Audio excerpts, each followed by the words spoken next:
Y nos metemos en las elecciones porque, Mechi, el domingo hay que ir a votar y hay que chequear previamente el padrón. Hay dudas también sobre las condiciones, sobre los protocolos, cómo se van a ir dando las elecciones. ¿Qué pasa con las personas con discapacidad? Viste que tuvimos varios mensajes esta semana. Que pedían que se los tuviera en cuenta, ¿te acordás? Para los accesos. Efectivamente. Bueno, ¿Se habrá escuchado ese reclamo? ¿Se habrá escuchado ese reclamo? Ojalá que sí. Para ello vamos a sumar al doctor Ismael Rins, defensor del pueblo, que van a realizar un observatorio el domingo allí en las elecciones. Doctor, ¿cómo le va? Muy buenos días. Buen día, Mercedes. Buen día, Pablo. ¿Cómo les va? Muy bien. Así es, efectivamente.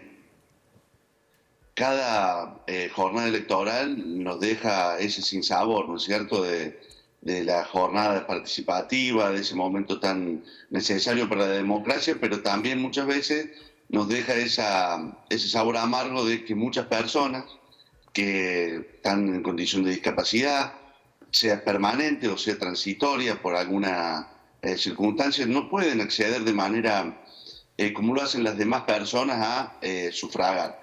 Esto nos pone siempre en alerta, por eso hacemos los observatorios, intentamos influir sobre la autoridad electoral en cuanto a la elección de los establecimientos.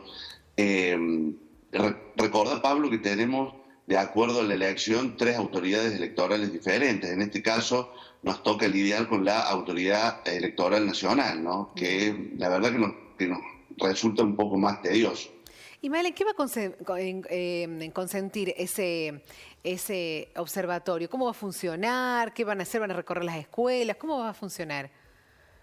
Sí, básicamente, Mercedes, vamos a recorrer escuelas y tomando nota de distintos momentos del acto electoral. Por ejemplo, la apertura de mesas, digamos, el establecimiento, lo que se llama establecimiento de mesas, y recorrida por el establecimiento electoral, donde hacemos un relevamiento de las barreras arquitectónicas que tienen las personas para sufragar. También tomamos nota del horario de la apertura de la mesa, si se constituye con las autoridades electorales elegidas o tienen algún problema en la constitución de la mesa por falta de autoridades electorales, y después hacemos un relevamiento de la progresión de la elección, es decir, si todo se desarrolla normalmente, si se cumple con los protocolos de bioseguridad, si se cumple con la distancia, si se cumple con los distintos normas que la elección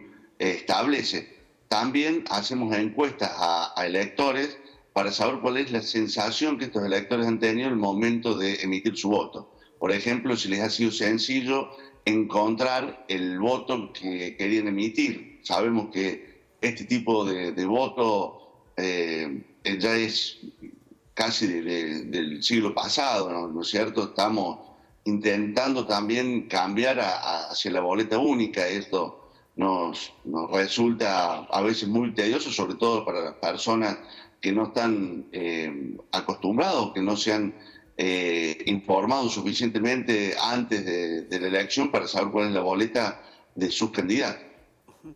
Ismael, hay 2 preguntas que nos hacían esta semana. Una tenía que ver, las personas que han hecho el cambio de domicilio y todavía no aparecen en el padrón, y han hecho numerosos reclamos, y que están imposibilitados a emitir su voto porque naturalmente no están allí en el padrón. Y la otra tiene que ver también con algunos chicos que ya cumplieron, y chicas, los 16 años y tampoco han aparecido en el padrón. ¿Esto se evalúa previamente? ¿Están recibiendo reclamos en la Defensoría? Sí, Pablo, recibimos reclamos en la Defensoría y ahí es así como vos lo decís. Fíjate que siempre decimos que el voto, la importancia que tiene el voto, el derecho a sufragar, cómo lo protegemos, pero esta violación que vos referís tan acertadamente, fíjate que no es casi muchas veces difícil de resolver porque la autoridad electoral hace un corte en determinado momento del padrón y por una resolución administrativa se cercena un derecho constitucional. Es decir, que hay una traba administrativa al derecho que es muy difícil de acomodar de alguna manera. De todas maneras, en la Defensoría recibimos este tipo de reclamos, llevamos adelante la queja, muchas muchas de las personas quieren votar y por una cuestión, te diría que no se ha resuelto con inteligencia. No se les permite por no figurar en el padrón. Esto creo que debería tener un procedimiento en ese mismo día para acreditar esta cuestión y poder emitir el voto. Ismael, el domingo van a tomar nota, como decías vos, de cómo se registra todo el proceso electoral. Y una vez que termina, lo que no se hizo bien, ¿qué van a hacer con eso? Mira, nosotros presentamos un informe. Este informe, bueno, el anterior es el de las elecciones de intendentes, está en nuestra página de la Defensoría.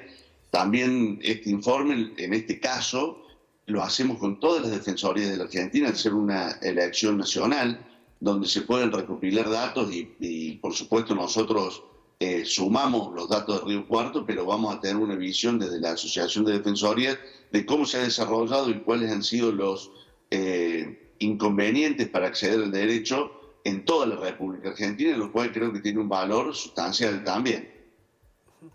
Ismael, otra de las preguntas que surgían es, ¿qué pasa con las personas que no votaron en las PASO? ¿Pueden ir a votar tranquilamente en estas legislativas generales? Porque uno dice, bueno, te hacen una multa. Primero que las multas son económicamente irrisorias y nunca llegan. Yo no recuerdo a nadie que le haya llegado una multa por no ir a votar. No, pero digo, tampoco. no te imposibilita haber estado ausente en las PASO para ir a votar en las legislativas Son generales. independientes. No, Pablo, no tiene habilita, pero déjame retomar un tema que vos dijiste que es muy importante. Revisar el padrón antes de ir a votar, porque no solamente ha habido cambios en los establecimientos, sino que además muchas veces las personas piensan que votan en el mismo colegio que votaron en las elecciones anteriores. No. Las elecciones anteriores fueron municipales. Se votó en colegios de cercanía. Estas elecciones nos encontramos con personas que se tienen que desplazar de una punta hacia la otra de la ciudad, lo cual vamos a insistir en que se haga un padrón vinculando a las personas con la escuela que tengan más cerca para poder ir a votar caminando.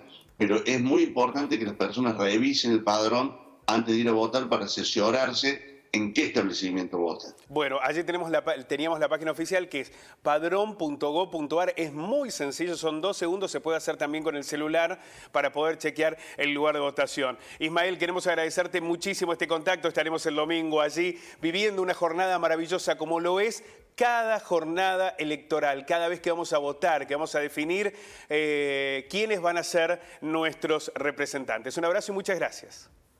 Muchísimas gracias a ustedes. Un gusto, un gusto.